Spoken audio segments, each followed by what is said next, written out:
Solusyon at aksyon ang handog sa iyo ng Bagong Pilipinas Presidential Action Center. Sundin lang ang mga sumusunod para makakuha ng appointment. Para sa wala pang eGov.ph app account, panoorin ang video para malaman kung paano gumawa ng account. Kung meron ng account sa eGov.ph app, mag-login dito. Saka hanapin ang online registration tab para sa Bagong Pilipinas Presidential Action Center. Pindutin ito para makita ang available na government services. Piliin ang serbisyo na iyong kailangan mula sa listahan. I-upload ang requirements ng serbisyong kailangan mo. Pumili ng petsa at oras kung kailan nais pumunta sa Bagong Pilipinas Presidential Action Center. I-submit na ang iyong application at bigyan ng pagkakataon na ma-review ang iyong isinumiting requirements. Hintayin ang QR code para sa kumpirmasyon ng iyong schedule. Makakatanggap ka ng text message para malaman kung naaprubahan ito. Sakaling hindi ito maaprubahan, makakatanggap ka rin ng text message para ipaalam ang kulang na requirements sa kasubukang mag-register ulit. Kung nakatanggap na ng kumpirmasyon, maaari nang pumunta sa Bagong Pilipinas Presidential Action Center sa napiling schedule, dala ang QR code at ang mga isinumiteng requirements. Huwag kalimutang dumating sa itinakdang araw at oras ng iyong appointment. Pinapaalala rin na siguruhing may kumpirmadong schedule bago pumunta sa Bagong Pilipinas Presidential Action Center para maiwasang magpabalik-balik. Simple at user-friendly ang pagpapa-appointment dito. Kaya huwag nang mangamba dahil sa Bagong Pilipinas Presidential Action Center, tulong ay abot kamay na. Sa patuloy na paghahati ng balita at pagbibigay serbisyo publiko, kinilala ng prestiyosong Asia Pacific Broadcasting Plus Awards 2025 ang galing at dedigasyon ng Radyo Pilipinas. Patunay ito ng tapat na paghatid ng serbisyo sa mga Pilipino, maparadyo, TV at maging sa makabagong paraan ng paghahatid ng balita sa mundo ng social media. Sa pangunguna ni Presidential Broadcast Service Director Dindo Amparo, kasama ang lahat ng kawani ng Radyo Pilipinas. Inaalay namin ang pagkilalang ito sa bawat Pilipinong aming pinaglilingkuran. Radyo Pilipinas. Radyo Publiko. Radyo Pilipinas. Radyo Publiko. Radyo Pilipinas. Radyo Publiko.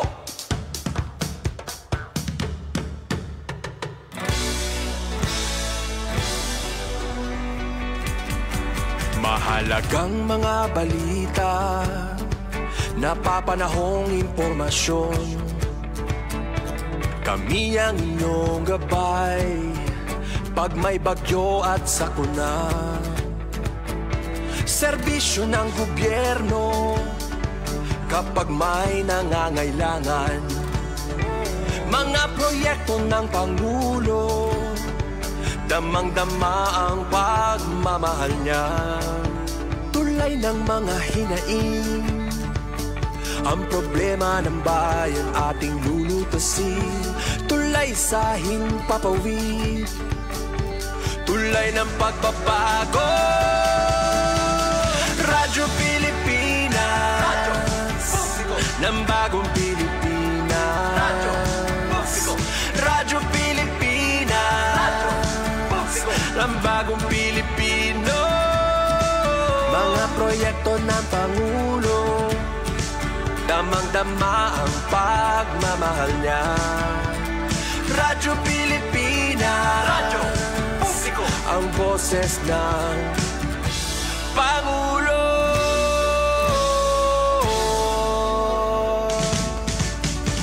Karamay nyo kami, kahit malayo man kami nakakarating.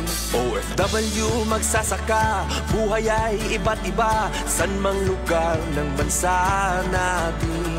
Tulay ng mga hinaing, ang problema ng bayan ating lulutasin. Tulay sa himpapawid, tulay ng pagbabago. Radyo Pilipinas, Radyo Publiko ng Bagong Pilipinas. Radyo Publiko, Radyo Pilipinas, Radyo Publiko ng bagong Pilipino.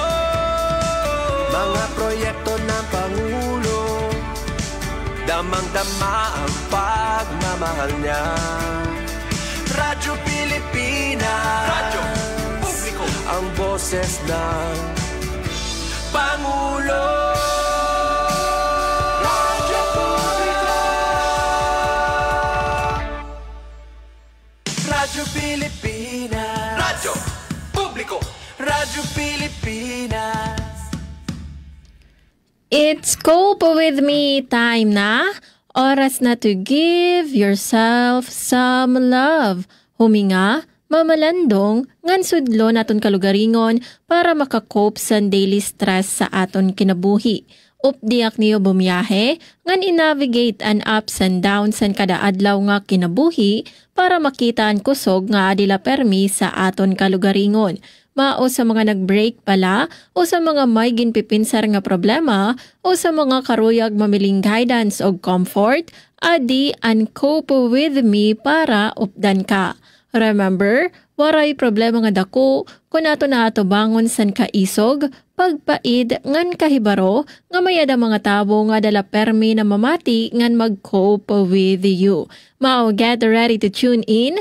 Abrihian niyo kasing-kasing ngano pod kita lumayag pakadto sa self-discovery, personal growth ngan resilience. Dinila sa Cope with Me. Aton oras 8 minutos sa naglabay sa 3:00. Hello beautiful souls and welcome back sa Cope with Me. I'm your on-air companion Suzette Pratencio. Kaupod niyo permi sa journey called life. Ngan kaupod naton sa master control si Ramamanit Perito ngan si Joven Cardenas. Yes, maupay nga kulop. Once again, maupay nga Lunes sa nga tanan nga namamati sa aton yan sa radyo. Ngan mga namamati ug nagihiling sa aton Facebook Live at Radyo Pilipinas Kalbayog. Ngan sa aton YouTube at Radyo Pilipinas Kalbayog. Yes, sa dikita na sa ika-25 sa Agosto, National Heroes Day.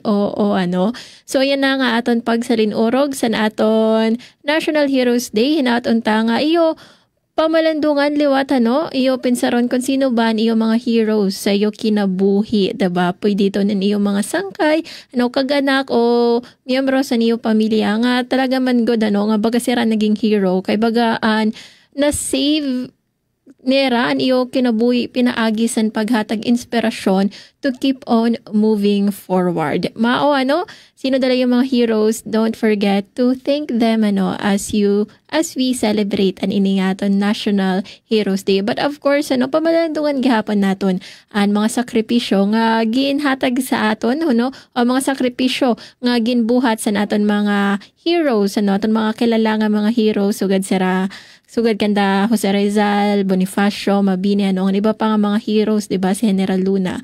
Nga kundiin talaga man god nga era gin sakripisyo, an era kinabuhi para sa aton, gin tatamasa nga freedom sa pagkayanano. Anyway, since Monday and it's holiday, maupaya na nga pagbuhaton naton an aton mga cope with me habits. Tika nga naton sa aton mindful breathing. Mawadi ang Department of Health, ipiyo nga niyo mga mata, nga nirelax niyo pinsarangan an iyo kasing-kasing para sa aton meditation.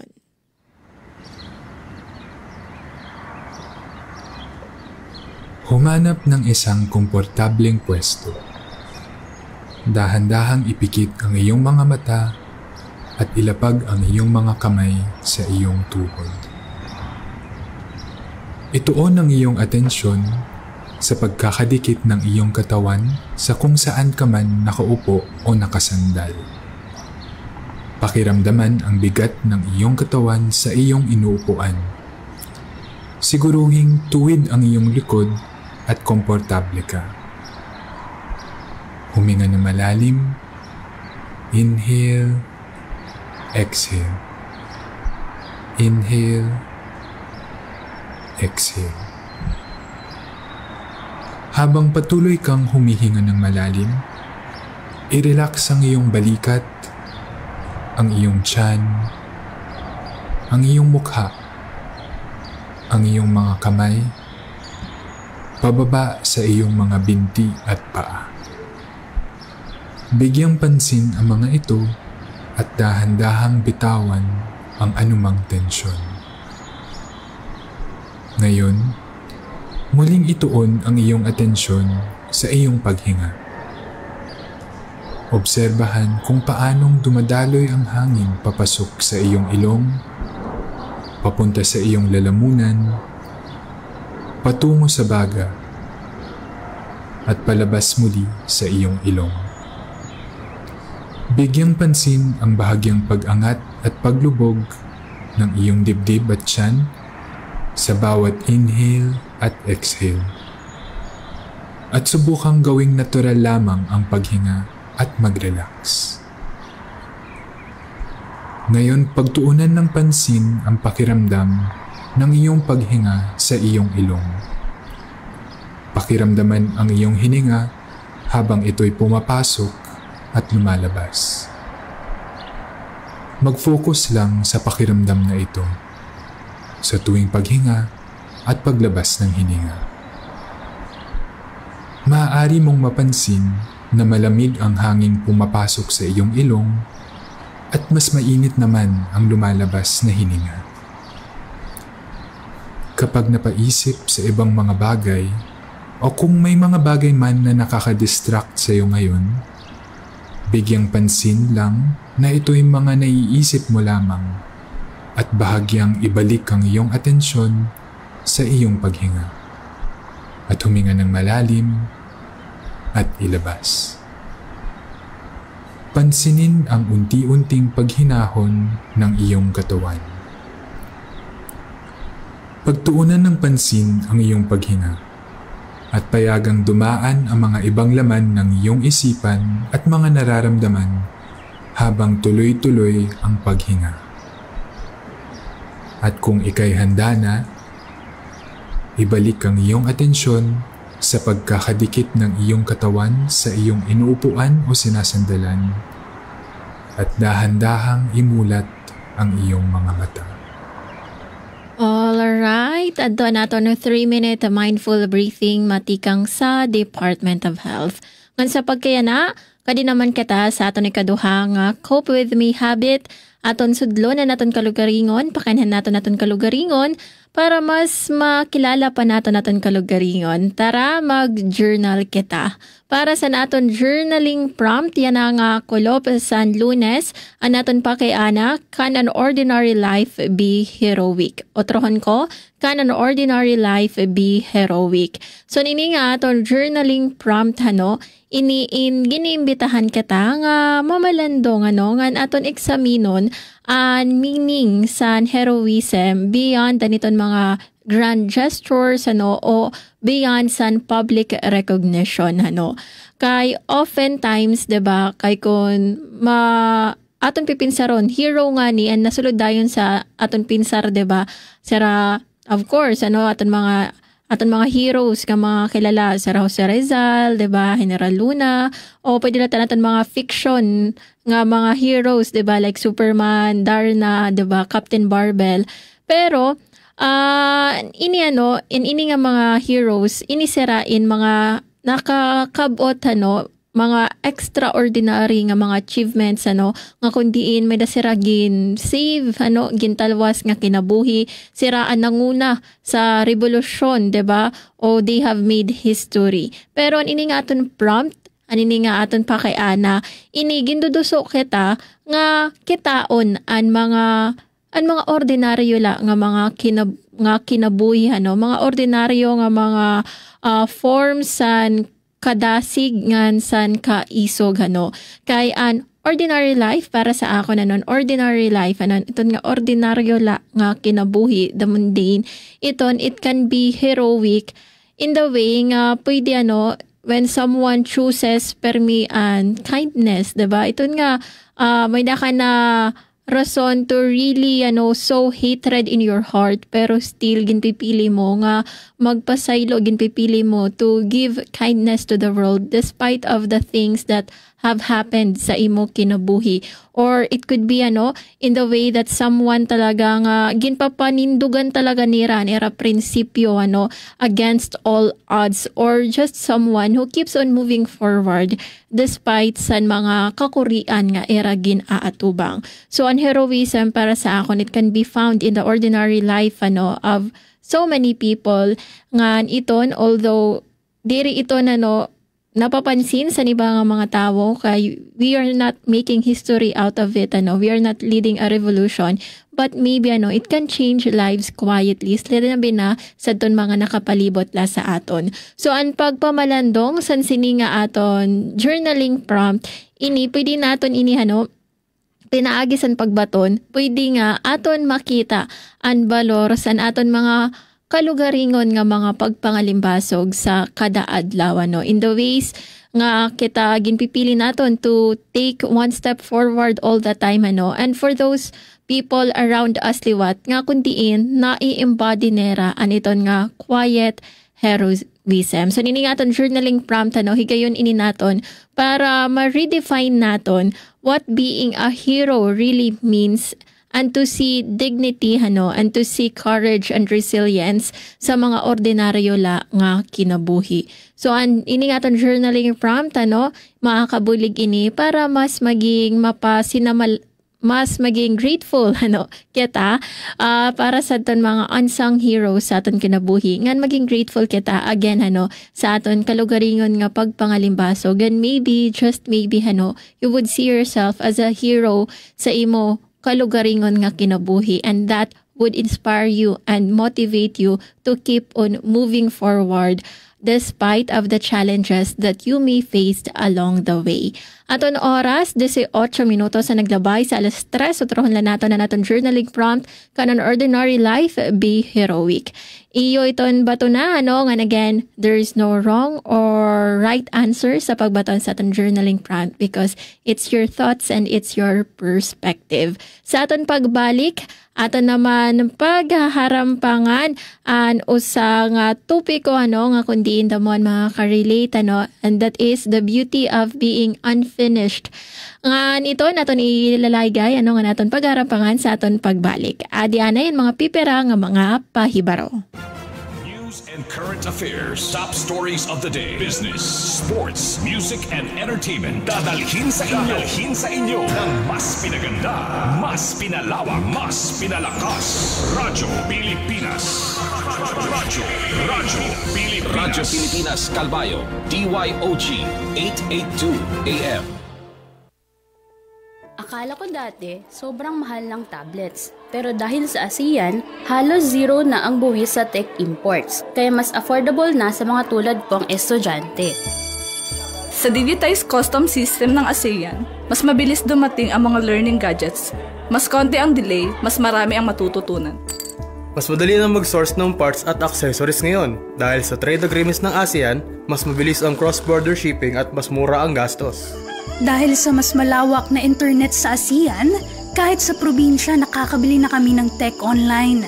At maraming ASEAN-made products na good quality. Abot kaya pa.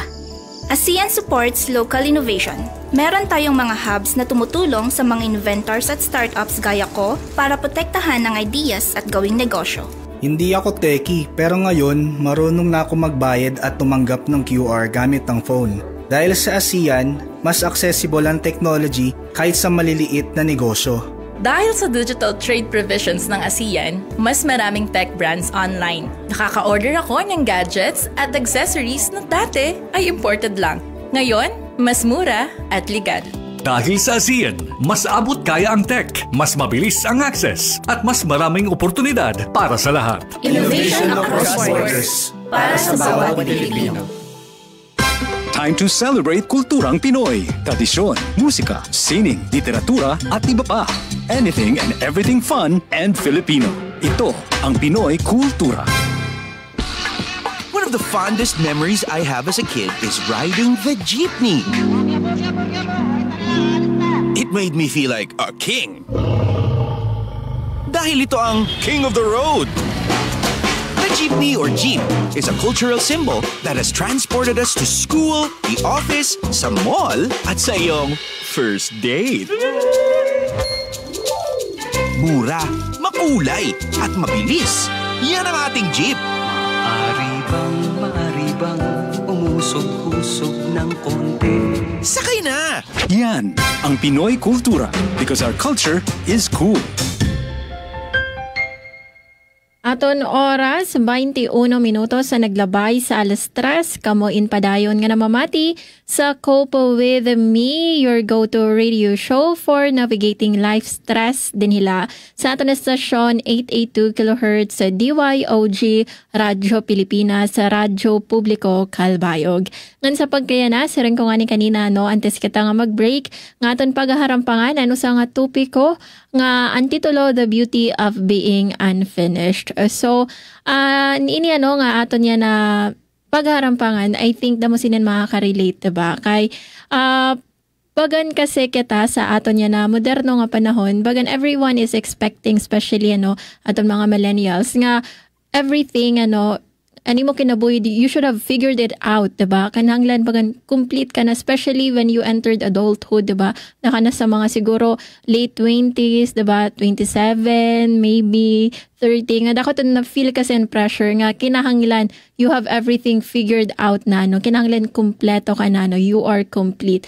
But what if, in a different perspective, what if may adasan beauty of being unfinished? What if we will never be a complete person? What if we will always be unfinished? And how do we cope with that thought that we are going to be unfinished? And for me, it is by recognizing the beauty and appreciating the beauty of being unfinished. Diri ka patapos, you are still growing, diba? Into the person that you want to be. Nga, siguro, ani ba sa iyo na ka-feel, when you are still in the bagan crossroads sa nimo kinabuhi, sa nimo career or whatever, diba? That you feel ashamed sometimes, diba? Bagan mo ito sa nga, kaya iba, okay na, diba? Iba, they have already figured everything, or it seemed like they have figured everything, it seemed like they are already complete, okay na nila career, era family life, whatsoever, And so we have this bagan siguro feeling, I don't know if you feel that also, that you feel like you are ashamed of your own path, or of your current situation. But again, there is beauty in the unfinished. Ang nga iton makikita natin iton dito sa aton lugar pala, dito sa aton syudad San Calbayog. So siguro, mo pa sining siguro bagan simbolo, damo kita nga mga balay, nga kundi bagan unfinished. Diba tanong mga hollow blocks, waray pa mga pintar, diba? O mga balay nga first floor pala, may adapt for second floor, pero waray pa, it's still unfinished, diba? Dire pa iton tapos. Pero when we think about that, although dire pa tapos, diba? But ang meaning sa natikangan na, and they are still doing, the dream of having a home that they can call their own, ada nga da, nagpapadayon nga na ada ito, na simbolo ito, sa nga, dire pa tapos nga balay, ani ba nga na sarang, diba? Pero may forever under construction. But I think when we think about it, nga kundi may dana nakabutang, and we see it, not as something unfinished, but something forever growing, something aada sa proseso, iton, I think there is something hopeful and something beautiful about it, diba? And if we are being honest, kita nga tanan, we are a lot like that, diba? Kita nga tanan, especially sa itong mga kaedad ko, oo.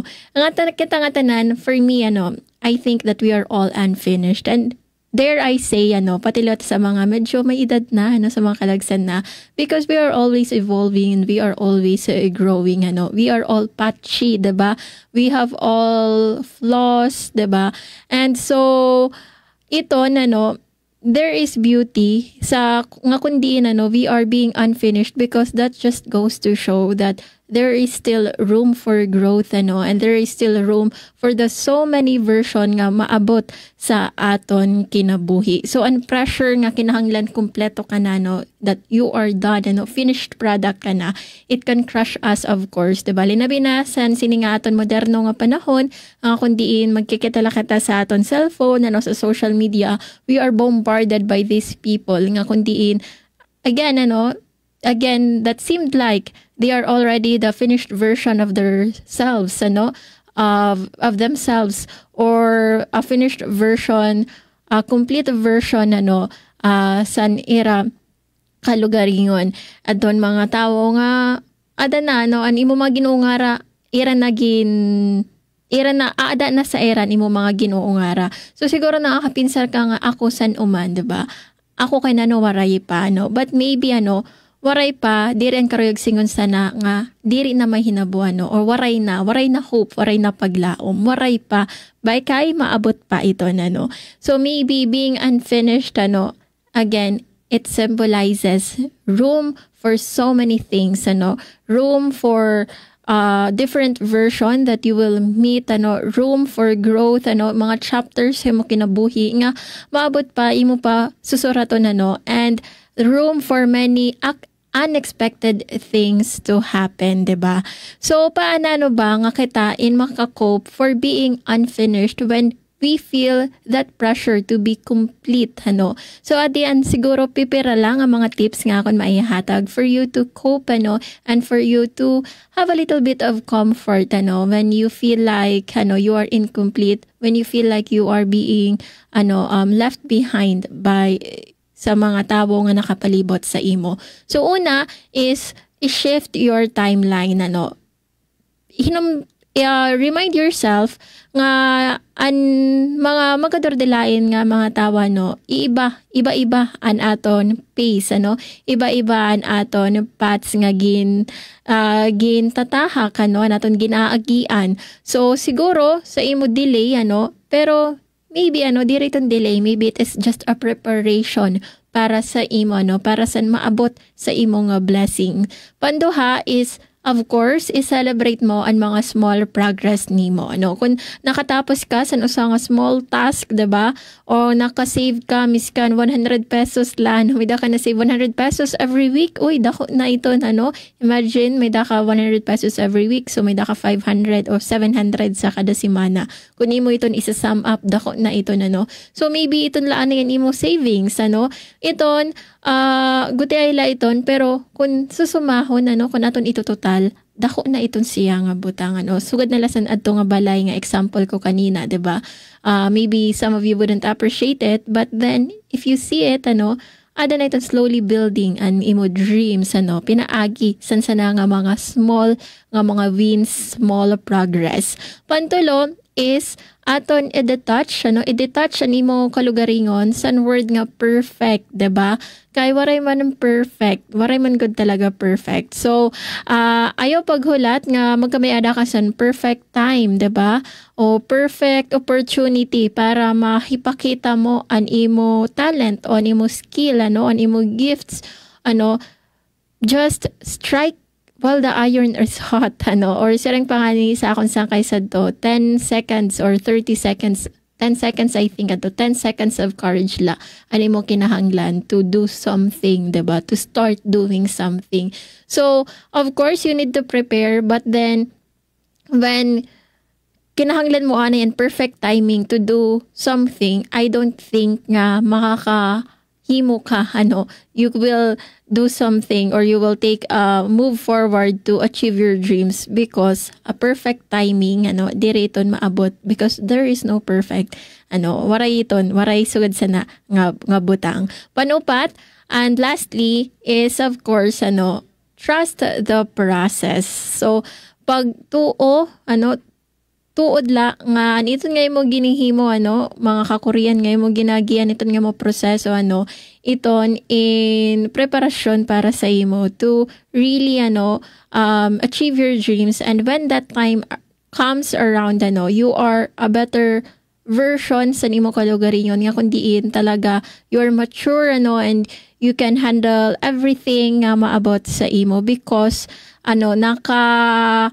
atubang ka sa mga ka-Korean along the way, and it has prepared you to become the version nga kundiin makakaya ang iba pa nga mga challenges nga imo pag-aatubangon. So it's okay to be unfinished, it's okay to be incomplete because iton nagpapakita la nga you are still becoming, you are still growing into the person that you want to be. Aton oras, 29 minutos na lang nagpapabilin antes mag-alas 4, mabalik kita sa aton programa Cope With Me pagkatapos la san pipera nga mga pahinumdom.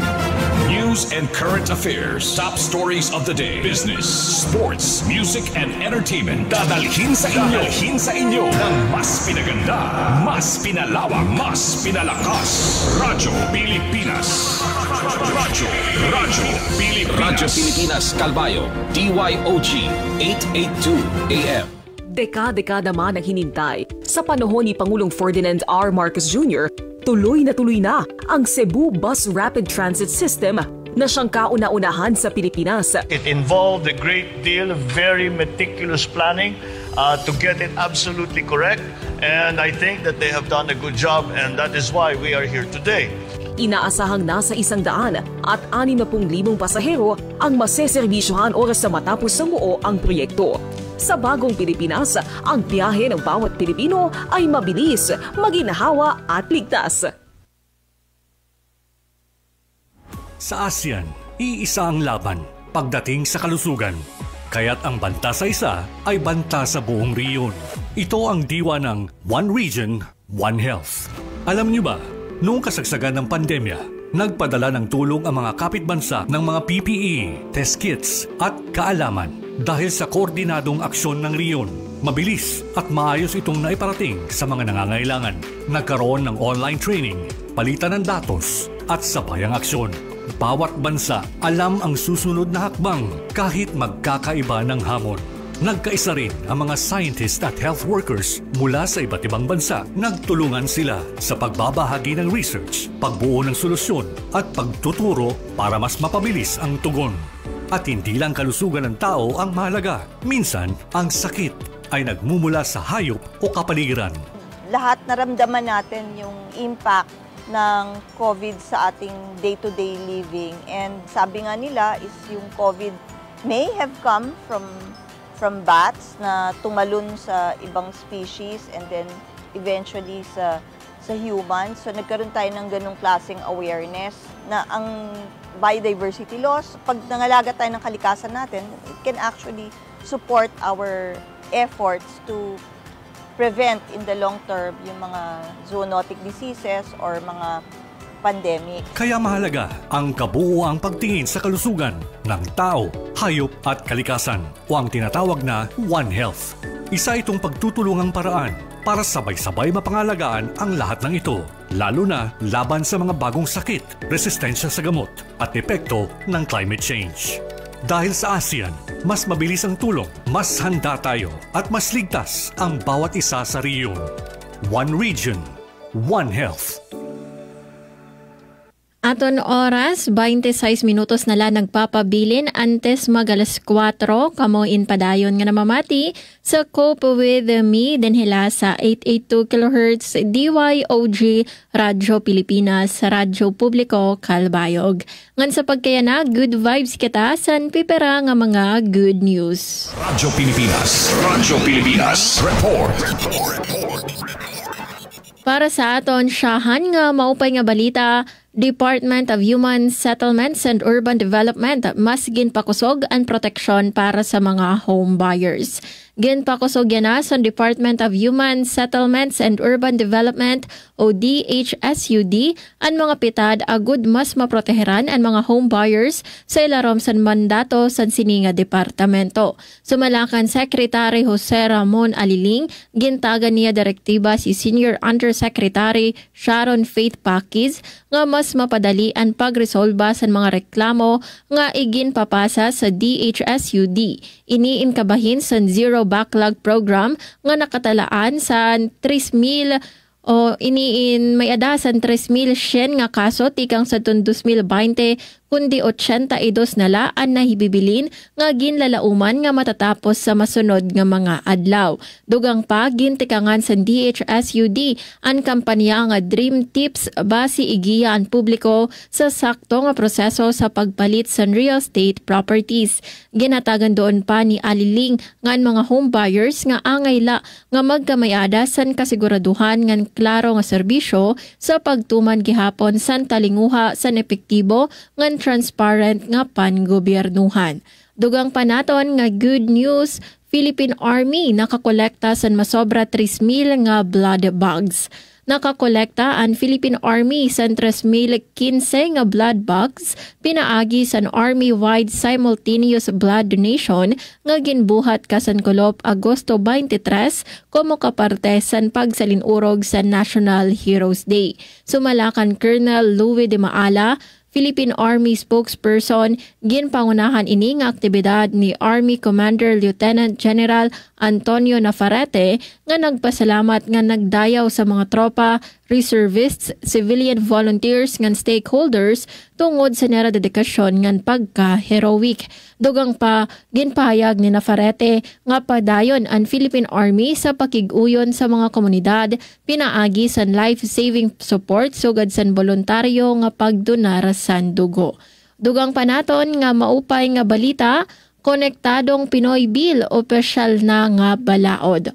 Otomatiko nga naging balaod ang konektadong Pinoy Bill matapos lumahos ang panahon sa pagperma ni Presidente Ferdinand R. Marcos Jr. Sumala sa Malacanang ang balaod naglalakip sa mga reforma nga nagtutuyo magpadali sa internet access ngan magpakusog sa kompetisyon sa mga service providers sa bugos nga nasod.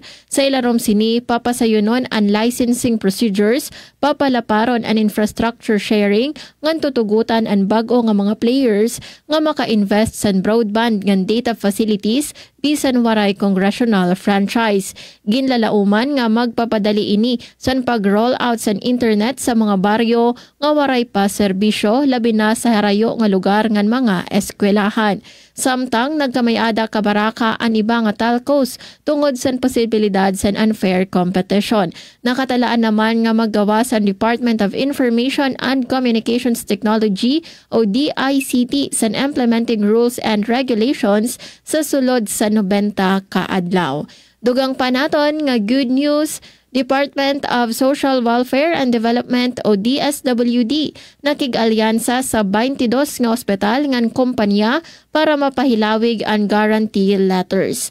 Nagpasalamat si DSWD Secretary Rex Gatchalian sa 22 nga ospital, pharmaceutical firms, medical suppliers ngan distributors sa assistive devices nga nakig-partner sa ahensya basi mapahilawig ang serbisyo sa guarantee letters o GLs. Pinaagi sining alyansa, mas madali na makakakuha sa bulig ang mga benepisyaryo sa assistance to individuals in crisis situations o AX program sugad sa medical care ngan iba pa nga kinahanglanon ug tatabangan na liwat sa mga partner institutions. Sumalakan Gatchalian, ini nga pakigsumpayan nagpapasayon sa serbisyo sa mga pasyente nga ada sa krisis samtang automatize na gihapon sa DSWD ang AX system para mas mapalaksi ang proseso ng pagbayad sa mga partners. Basar sa report sa ahensya, maabot na sa sobra 6.2 milyon nga individual ang nabuligan sa AX sa siyahan nga parte sa 2025. Dugang panaton nga good news, AFP nga Australian Defence Force nagpakita sa impressive interoperability sa exercise Alon 2025. Ginpasidunggan ni Defense Secretary Gilberto Teodoro Jr. ngan Australian Deputy Prime Minister o Defense Minister Richard Marles ang makusog nga interoperability sa Armed Forces of the Philippines o AFP ngan Australian Defense Force o ADF sa Combined Joint Forcible Entry Operations nga ginbuhat sa Long Beach, San Vicente, Palawan. Ang drill naglakip sa amphibious ngan land operations upod ang naval, air ngan ground assets sugad sa naval gunfire support, amphibious assault, maritime strike missions ngan airfield seizure. gindayaw ni Teodoro ang hapsay ng koordinasyon sa duha nga puwersa, samtang ginpahayag ni Marles nga nagpapakita ini san kusog sa duha nga nasod nga magtrabaho upod para sa seguridad sa rehiyon. Kabahin ini sa exercise alon 2025 nga nagtikang sa 2 Agosto 15 tubtob 29 nga ginpartisiparan sa 3,600 nga personahe matikang sa AFP, ADF, US Marine Corps nga Royal Canadian Navy. Asyado ang kabagusan sa naton mga nahikay na hibilingan nga maupay nga balita yan nga kulop sa Lunes. Nga nipadayon naton ang pag-good vibes sa kanta nga Adventures of the Deaf Dreamer by Josh Woodward.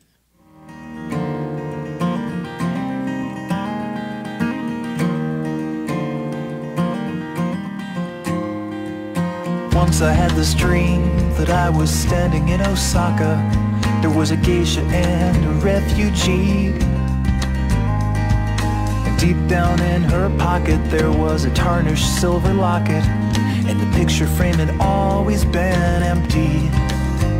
She takes that refugee to town and keeps her eyes down on the ground, as if she's waiting for the earth to open up and pull the geisha and that man into the cauldrons of Japan, beneath the streets that only serve to keep the gravity at bay. She talks, I sleepwalk, and I did not hear a thing. Oh, I did not hear a thing. Oh. I had this dream. There were two star-crossed teenage lovers trying to keep their secrets safe from everyone. Cause if the parents ever learned this, they would slash and they would burn this, and everything they know would be undone. So they hid beneath the bleachers, out of view from all the teachers, as the marching band played Hail to the Team. It was the last game of the season, and they were shaking, they were freezing. There was nothing but their bodies in between. She talks, I sleepwalk, you know. I did not hear a thing. Oh, I did not hear a thing. Oh.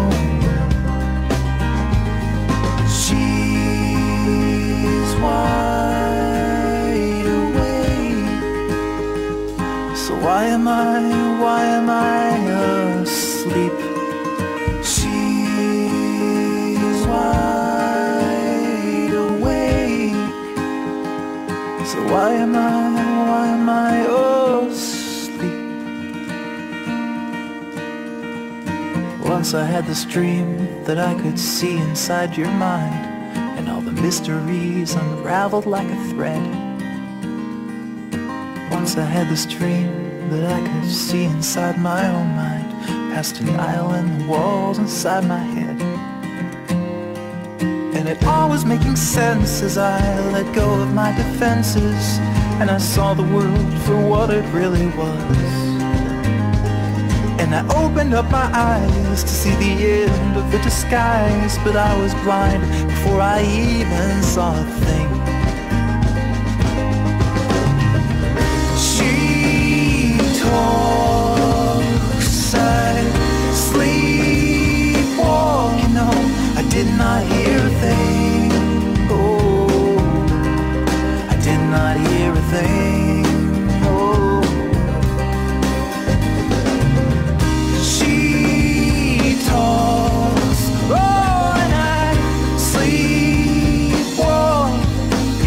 Not hear a thing. Oh, I did not hear a thing.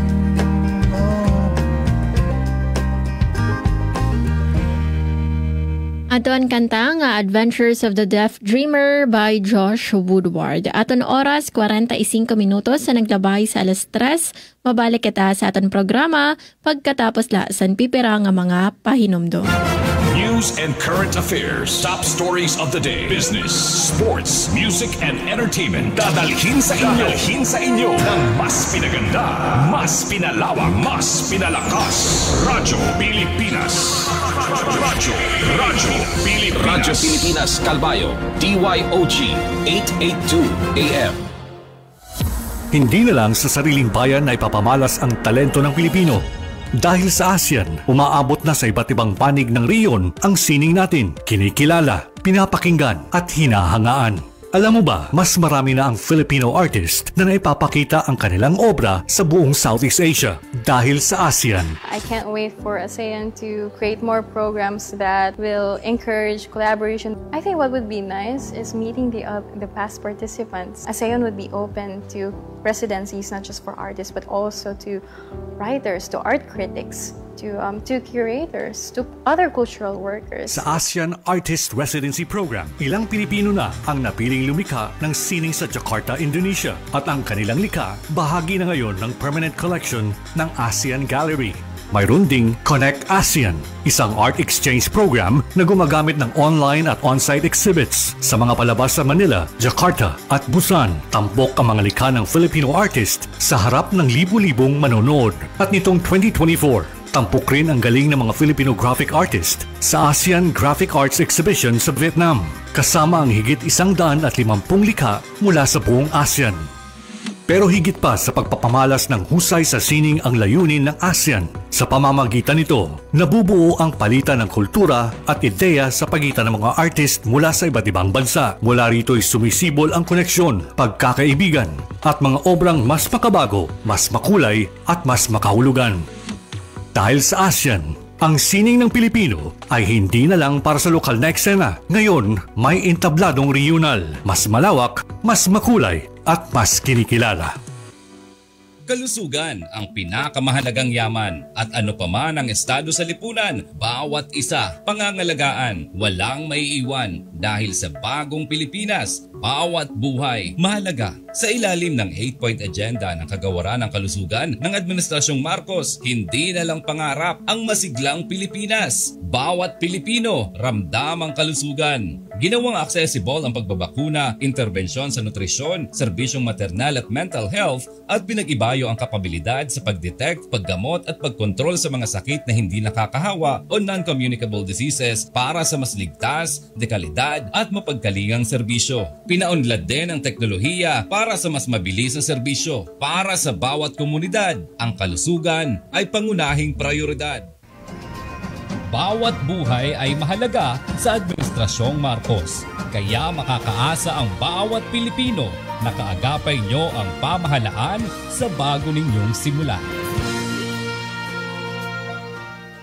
Aton oras, 49 minutos sa naglabay sa alas 3, kamuin padayon nga namamati sa Cope with Me, Danhila sa Tanestasyon 882 kHz DYOG Radyo Pilipinas, Radyo Publiko Kalbayog. Ngan sa pagkaya may nakatasan panawagan yan announcements sa aton panawagan kung sino man sa iyo ang nakakita o nakapurot sa nawawara nga black nga wallet nga may adasan sulod nga mga valid ID, sugad sa senior ID, national ID, PhilHealth ID. Iniinawara sa ton Agosto 22, mga pasado alas 10 sa aga, dito sa meat shop sa corner Gomez Street. Alayon na lang kung sino man ang nakapurot sa sini nga black nga wallet nga may valid IDs ni Ireneo Ronio Ortiz, pwede niyo itoon ibalik. Pinaagi san pag-contact cancer, contact number 0967-7106-708. Utrohon ko, 0967-7106-708. Pwede lot ito niyo i-turn over. Dito sa amon istasyon sa Radyo Pilipinas Kalbayog, amon istasyon mabibilingan sa City Hall Compound sa DICT Building, Taboksan, CSWDO. Ngan announcement, matikang naman sa municipal government sa Paranas, Samar, gintatawag nga tanan nga mga civil society organizations o CSOs ngan People's Organization o PO nga organized sa sulod san munisipyo san para na summer nga sira kamo in mag-apply, ginaagat kamo nga mag-apply para sa accreditation. So by sini, ang nga tanan nga mga CSO o civil society organizations in kinahanglan nga mag-attender sa CSO Conference and Orientation sa Agosto 27, Miyerkules nga adlaw, tikang alas 9 san aga, dito sa Kirigtaan Hall para na summer. So natendan sa mandatory antes ka mo ma-accredit. So mao nga kinahanglan nga mag-attender ka mo para ma-accredit ang iyo organization. Para sa iba nga detalye, pwede niyo tawagan ang LGU hotline 0939-200-4813 o trohon ko 0939-200-4813 o pwede lawat niyo bilingon nala si Hilda Quebec, CSO Desk Officer sa Municipal Hall. Siya in makakampang niyo tikang alas 8 san aga, kutob alas 5 san kulop. Ngan, matikang naman sa Department of Education o DepEd, pwede na tumawag sa Learner Rights and Protection Office o LRPO para mahireport ang mga kaso sa pan-aabuso kontra sa mga estudyante. Para sa pag-report, adi ang Learners Telesafe Contact Center Helpline, anera telephone number, pwede niyo tawagan at 02-8632-1372. Ngan, anera naman mobile number at 0945-175-9777 o trahon ko 0945-175-9777. Ngan pwede lawat ka mo mag-email sa weprotectlearners@deped.gov.ph. Ngan pwede lawat ka mo mag-message ngan bumisita sa official Facebook page sa DepEd Learner Rights and Protection Office.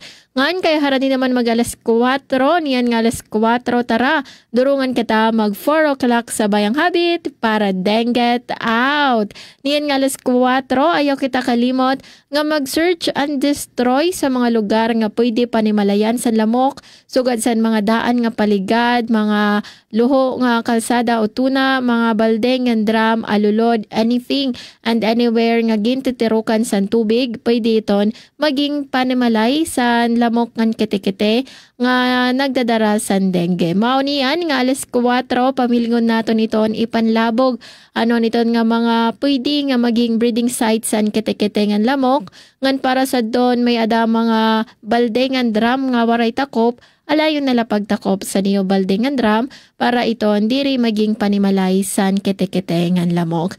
Ngan of course, samtang nagsisearch and destroy kita, ayaw liwat naton kalimtan nga proteheran aton kalugaringon, magsulot san long sleeves, long pants ngan magbutang mosquito repellent sa exposed nga skin para diri kita makagat san lamok. Once again, niyan nga alas 4, samtang namamati kita sa billboard, tara, durungan kita mag 4 o'clock sa Bayang Habit para denget out.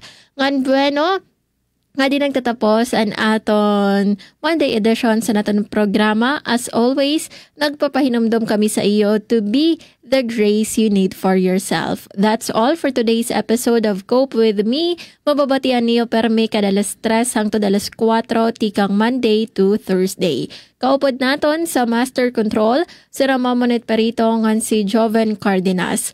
Masunod ang news update ngan pagkatapos, masunod naman ang iyo paborito nga programa, ang Billboard.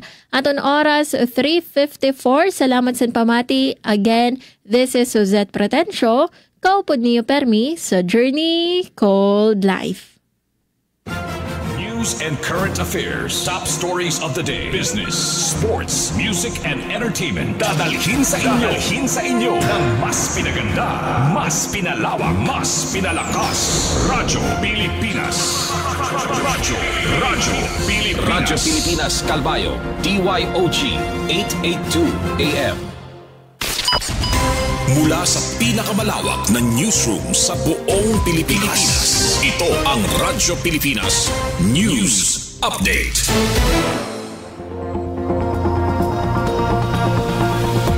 Philippine Standard Time, 3:55 p.m. Maupay nga kulop sa iyo nga tanan. As shiny ang mga balita yan na nga oras. Samar ug Northern Samar usa sa mga kumarawat patient transport vehicles o PTVs nga gin-turnover ni PBBM. Detalye sa balita matikang kan Charmaine Perito. Radyo Pilipinas report. Ginpangunahan ni Presidente Ferdinand R. Marcos Jr. ang turnover sa 124 nga patient transport vehicles PTVs sa iba-iba nga local government units LGUs sa Eastern Visayas, lakip na ang mga probinsya sa Samar ug Northern Samar. Piparadiwat ng mga bungto anya na pala sa pinakaunang nga higayon nakakarawat kalugaringon nga ambulansya. Sa turnover ceremony gaginbuhat sa Ormoc City Plaza, utrugin pahayag ni Presidente ang hingyap sa administrasyon nga parigunon ang healthcare delivery ug emergency response systems sa mga rehiyon para mas mapaharani ang serbisyo sa publiko. Lakip sa mga LGUs nga una nakakarawat ambulansya para sa Samar Province, mao ang Isla Santa Gapulan, ngan para sa Northern Samar Province, mao ang Lapinig, San Vicente ug Silvina Lobos. Ang mga ambulansya ang gindistribuer ilarom sa Philippine Charity Sweepstakes Office, PCSO, Medical Transport Vehicle Donation Program. Target ang nga tanan nga 1,642 nga LGUs nationwide ang magkamayada PTV antis mahuman ang tuig 2025. Tinika ang tuig 2022, mas sobra 1,200 nga ambulansya ang gindistribuer sa bugos nga nasod ngan kada PTV ang may ada stretcher, oxygen tank, blood pressure monitor, first aid kit, o iba pang primera nga kagamitan para sa emergency response. Sigon kan Presidente Marcos Jr., ang proyekto ang magsusuporta dirila sa universal healthcare kundi pati naliwat sa disaster preparedness ug emergency response efforts sa nasod. Kaupod sa turnover ceremony si PCSO General Manager Melquiades Robles nga personal nga bumulig sa presidente sa distribusyon sa mga susi sa mga bago nga ambulansya sa mga opisyal sa probinsya ug munisipalidad. Para sa Bagong Pilipinas, Charmaine Perito, Radyo Pilipinas, Radyo Publiko, Calbayog. Para sa aton katapusan nga balita, salt and sardines production ginlansar sa probinsya sa Northern Samar. Detalye sa pagbalik ni Charmaine Perito. Radyo Pilipinas report. Sa luyos ang mayaman nga yamang dagat sa Northern Samar, nagpapabilin nga hagit ang hataas nga post-harvest losses nga naabot masobra 38% sa kabugusan nga produksyon. Ini resulta sa kakulangan sa tama nga pasilidad ug teknolohiya sa mga mangirisda. Kumabaton, ginlansar sa Provincial Government of Northern Samar kasugbong ang iba-ibang nga ahensya sa national nga gobyerno ang Salt and Sardines Production Facility sa Barangay Sangputan, San Vicente. Manginginano sini ang Sangputan Workers Association SWA ngayon na nakakarawat 926,248 pesos and 60 centavos nga kantidad san kagamitan, materyales o capacity building support. Katuyuanan sa proyekto nga mapahamubo ang post-harvest losses, mapahataas ang kita sa mga isda, pinaagi sa value adding, sugad sa salt and sardines production. Sugad man, pakusgon ang lokal nga ekonomiya gamit ang sustainable o community-based enterprise. Base sa projection, makakaproduce ang SWA sa 10 o 8 kilos sa lasin kada semana kada crystallization module nga pwede pahilawigon pa samtang sigian pag-uswag sa operasyon. Ang sardinas naman ang magseserbe nga dugang nga produkto para sa lokal nga merkado ug pangkomersyo nga distribusyon. Para sa Bagong Pilipinas, Charmaine Perito, Radyo Pilipinas, Radyo Publiko, Calbayog. Asya don kabugusan sa mga balita yan na nga oras. Padayon kamo pamati sa DYOJ Radyo Pilipinas, Radyo Publiko Kalbayog para sa mga news updates. Ini si Suzette Pretencio para sa Radyo Pilipinas, Radyo Publiko. Mula sa pinakamalawak na newsroom sa buong Pilipinas, ito ang Radyo Pilipinas News Update.